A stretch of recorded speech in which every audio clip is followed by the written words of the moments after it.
जी, नमस्कार भी सभी को। कैसे हो सारे? तो उम्मीद है सब स्वस्थ होगे, मस्त होगे। तो कैसी रही दीपावली आप सभी की? थोड़ा सा लेट हो गया ना मैं क्लासेस में, तो तबीयत खराब हो गई थी भी, कुछ ज़्यादा ही खराब हो गई थी और बोलने में काफ़ी दिक्कत आने लग गई थी। इस वजह से क्लास रिकॉर्ड करना थोड़ा सा मुश्किल हो गया था। अभी भी है, अच्छी नहीं हुई है पूरी तरह से तबीयत तो, पर फिर भी मैं कोशिश कर रहा हूँ कि ज़्यादा लंबी क्लासें ना लेके धीरे धीरे भी आपसे जुड़ जाऊं, क्योंकि अगर बहुत ज़्यादा दिन भी अगर मैं भी ऐसे क्लास रिकॉर्ड नहीं कर पाया तो वो क्या होता है ना, आपसे जो एक रिदम बनी होती है वो टूट जाती है, तो वो ठीक से नहीं बैठ पाती। फिर भी कोशिश करता हूँ कि आपको धीरे धीरे क्लासें देता रहूँ। आप 5-4 दिन लगेंगे और अभी वापस से वहीं हम जो हमारी पुराने वाली जो एक लाइन थी उसको पकड़ने में, और फिर भी धीरे धीरे कोशिश करेंगे। कुछ ना करने से थोड़ा करना अच्छी बात होती है, ठीक है? आप भी अगर किसी को बुखार जुकाम खांसी ऐसा कुछ है तो समय पर अपना इलाज करवाएं, क्योंकि एक विद्यार्थी कभी भी बीमार होना अलाउड नहीं कर सकता। उसको नहीं होता है बीमार होना अलाउड, उसको वो टाइम नहीं है उसके पास इतना कि वो बीमार होकर 10 दिन घर पे ऐसे ही रहे बिना पढ़े, ठीक है? तो आप भी कोशिश करना, भी आप में से अगर कोई बीमार है तो मेडिसिन ले टाइम पर। चलो, आज हम करते हैं अपनी क्लास शुरू। टॉपिक क्या चल रहा था हमारा? उपसर्ग टॉपिक चल रहा था, यही चल रहा था। कुछ हमने पढ़ लिए थे, कुछ आज पढ़ने हैं। पीछे की क्लास से जोड़े तो उपसर्ग क्या होते हैं कि वे शब्दांश जो किसी शब्द के पूर्व में जुड़कर उसका अर्थ बदल देते हैं।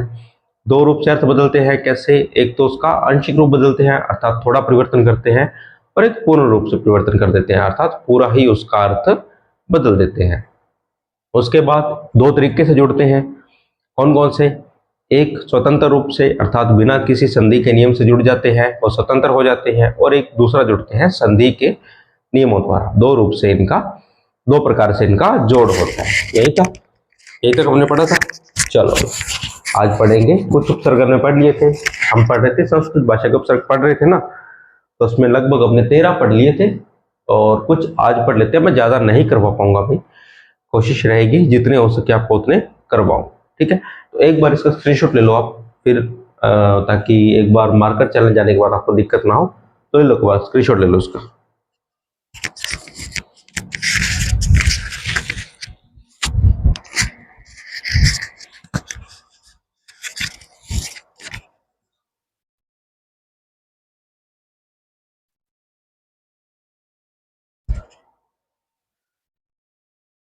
हो गया? चलो अब करते हैं उपसर्ग नंबर 14। तो वही हमारा उपसर्ग, उसका अर्थ और कुछ उदाहरण, वही हमारा पुराना तरीका चलेगा। चलो, उपसर्ग 14 नंबर क्या है? निस। स देखो हलंत लगा हुआ है। स के क्या लगा हुआ है? हलंत, अर्थात स आधा है, अर्थात इससे बनने वाले सारे जितने भी उदाहरण होंगे वो संधि के नियम से ही बनेंगे, ठीक है? निस। अर्थ देख लो क्या है? बिना, बड़ा या विशेष। तीन अर्थ है, बिना, बड़ा या विशेष। अब देखो इसके देखो, निश्चल, निस्योग छल, और निःशुल्क, निःयोग शुल्क। अब इन दोनों में देखो शय जुड़ा हुआ है। अब नीचे वाले देखो, निष्कर्ष, निस्योग कर्ष, और निष्काम, निस्योग काम। अर्थात इनमें देखो श जुड़ा हुआ है, अर्थात इनमें तो श शलगम वाला है और इसमें श षटकोण वाला है। ये कैसे हुआ? तो ये जो आप संधि करोगे तो संधि में एक ही नियम से ये दोनों बनते हैं। जब व्यंजन संधि हम करेंगे तो उसमें एक नियम लगता है, उसी से बनते हैं। तो मैं यहाँ पे लिख देता हूँ थोड़ा सा आपको, एक अलग अलग है ये दोनों। तो ये कै के है और ये है के, अर्थात ये दोनों ही अलग अलग नियम से बने हुए हैं। इसलिए आप ध्यान रखना, मैं यहाँ पूरा समझा नहीं सकता क्योंकि बहुत बड़ा नियम है। यहाँ समझाने जाएंगे तो हमारा आधा घंटा तो सिर्फ इसी में चला जाएगा। इसलिए आप संधि में चले जाना, ये नियम आपको मिल जाएगा। निस के बाद कुछ भी आगे व्यंजन होंगे जो भी, उस हिसाब से आप बना सकते हो, ठीक है? तो निस से हमने क्या बनाया? निस्योग छल, निश्चल, निस्योग शुल्क, निःशुल्क, ठीक है? अगला देखो, अगला क्या है? दुर। अच्छा, कुछ बच्चे बोल देते हैं सर दुह, ये भी उपसर्ग होगा क्या? तो ध्यान रहे, ये दुह उपसर्ग नहीं होता। कुछ शब्द होते हैं जिसमें दुहा भी लगता है, मैं आपको बताऊंगा। ठीक है, चलो। दुर का अर्थ क्या होगा? कठिन, बुरा या विपरीत। तीन अर्थ इसके निकल रहे हैं, कौन से? कठिन, बुरा या विपरीत। अब देखो अब देखो इसका भी अंतिम क्या है? हलंत लगा हुआ है, अर्थात इसके भी जितने भी उदाहरण होंगे वो सारे संधि के नियमों द्वारा बनेंगे। चलो बनाओ। दुर्योग वस्था, क्या बनेगा? दुर्योग अवस्था, दुरवस्था। दुर्योग आग्रह, क्या बनेगा? दुराग्रह। दुर्योग गंध, क्या बनेगा? दुर्गंध। और दुर्योग लभ, क्या बनेगा? दुर्लभ। अच्छा, कुछ बच्चे बोलते हैं सर दुर्गुण।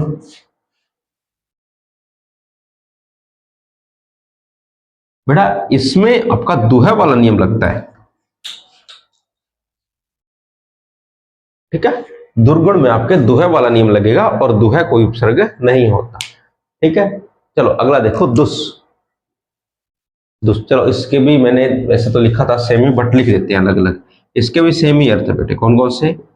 कठिन, बुरा या विपरीत। ठीक है, सेम ही अर्थ इसके हैं जो ऊपर थे, सेम। दुष्ट का अर्थ क्या होगा? कठिन, बुरा या विपरीत। अब देखो इसका भी अंतिम क्या है? हलंत लगा हुआ है, हलंत लगा हुआ अर्थात इसके भी जितने भी उदाहरण होंगे वो सारे संधि के नियमों द्वारा बनेंगे। इसमें भी तीन तरीके से बन रहे हैं, मैंने आपको क ख ग तीनों अलग कर दिए हैं। वो आपको फिर से संधि में ही जाना पड़ेगा, वहीं आपको पढ़ना पड़ेगा कौन सा नियम लग रहा है। हाँ, नियम बता देता हूं। दोनों में व्यंजन संधि के नियम लगेंगे। इसमें भी आपका व्यंजन संधि का लगेगा और इसमें भी आपका व्यंजन संधि का ही लगेगा, और नियम भी एक ही लगेगा, अलग अलग नियम भी नहीं है, नियम भी एक ही लगेगा। ठीक है, अब देखो दुष्योग चक्र, दुष्चक्र, दुष्योग चरित्र, दुष्चरित्र। इनमें क्या है? ये से जुड़ा हुआ है। अगले पे आओ, अगला नियम कौन सा है? दुष्योग कर, दुष्कर। और दुष्योग कर्म, क्या बनेगा? दुष्कर्म। इसमें भी आपका सह जुड़ा हुआ है। अगला दुष्योग साहस, दुस्साहस। और दुष्योग तर, दुस्तर। अब इन तीनों में अलग अलग श, स और स आ रहा है। हाँ, यहाँ पे श, यहाँ पे स और यहाँ पे स। ठीक है, नियम क्या लगेगा वो आप देखना संधि के। अच्छा, मैं आपको क्वेश्चन दे देता हूं, आप कमेंट करके बताना कि संधि के व्यंजन संधि के किस नियम के अंतर्गत ये तीनों अलग अलग बन रहे हैं। ठीक है, आपका ये क्वेश्चन रहेगा ताकि आप जाके एक बार ढूंढ पाओगे उसको कि संधि के किस नियम द्वारा ये तीनों जो हमारे उदाहरण हैं वो तीनों अलग अलग है, या इन तीनों को नियम अलग अलग, एक ही नियम द्वारा ये तीनों शब्द अलग अलग बन रहे हैं। ये संधि का कौन सा नियम यहाँ पर लग रहा है? ठीक है, आप देख के बताना। उपसर्ग मैंने बता दिया कौन सा, दुष्। अर्थ क्या है? कठिन, बुरा या विपरीत। एक मिनट को भी।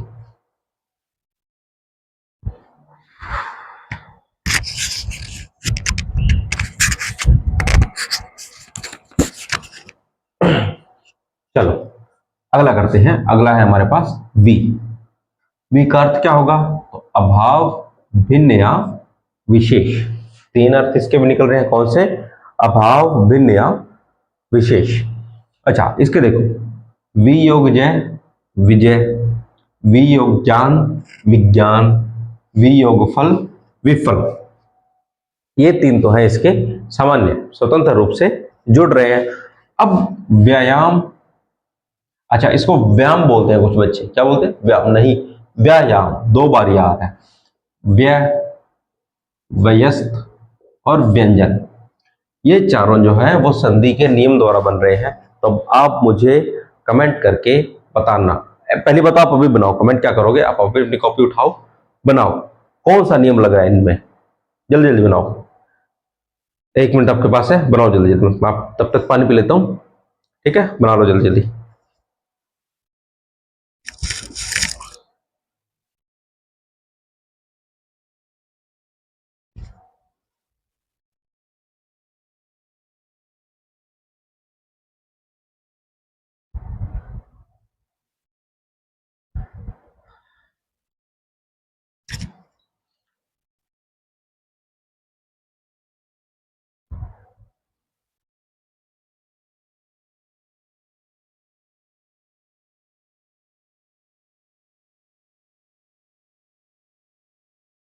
बना लिया भाई।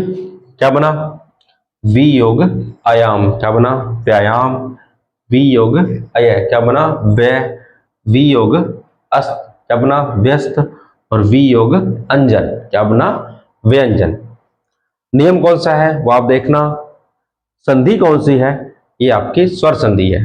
ठीक है, स्वर संधि में कौन सी है वो आप देखना। ठीक है, ये चारों बना दिए। चलो अब अगला देखते हैं उप। उप का अर्थ देखते हैं पहले तो। हास, छोटा या सहायक। ये एक सहायक देखना। अब इसमें तो कोई उप लगता है ना, उप प्रधानाध्यापक, ठीक है, उप अधीक्षक, अर्थात सहायक होता है जो उसका। ठीक है, उप प्रधानमंत्री, उपराष्ट्रपति, अर्थात राष्ट्रपति का जो सहायक है उपराष्ट्रपति, प्रधानमंत्री का जो सहायक है उप प्रधानमंत्री। ठीक है, अर्थात उप लगता है वो सहायक तो होगा।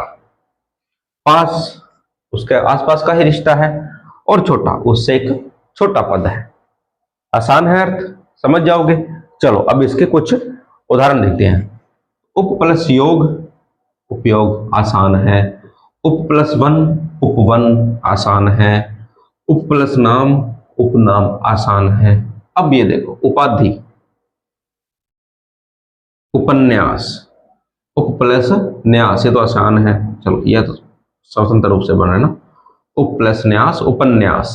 अच्छा, इसको उपन्यास मत बोलना, कुछ बच्चे बोलते हैं उपन्यास, नहीं, उपन्यास नहीं है, उपन्यास है। ठीक है, क्या है? उपन्यास। और उपेक्षा, ये दो ही हैं, उपाधि और उपेक्षा, ये दोनों बन रहे हैं आपके संधि के नियम से। तो बना दो जल्दी जल्दी। कौन सा नियम लग रहा है? बनाओ, 1 मिनट आपके पास, जल्दी जल्दी बनाओ।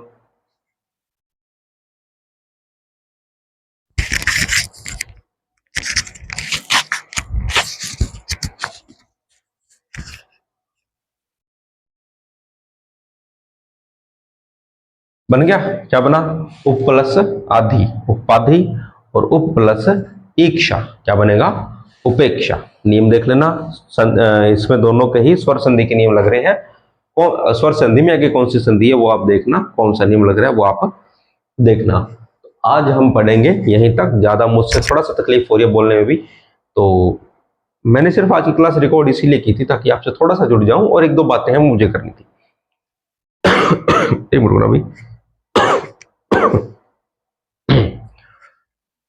सॉरी। अच्छा, एक तो मुझे आप बताओ, देखो हमने हिंदी को लगभग पूरा कर लिया है। कुछ टॉपिक बचे हैं, जैसे उपसर्ग है, प्रत्यय है, उसके बाद आपके तत्सम तद्भव है। ये टॉपिक है जो थोड़े बहुत समझाने वाले हैं, बाकी आपको खुद को पढ़ने पड़ेंगे।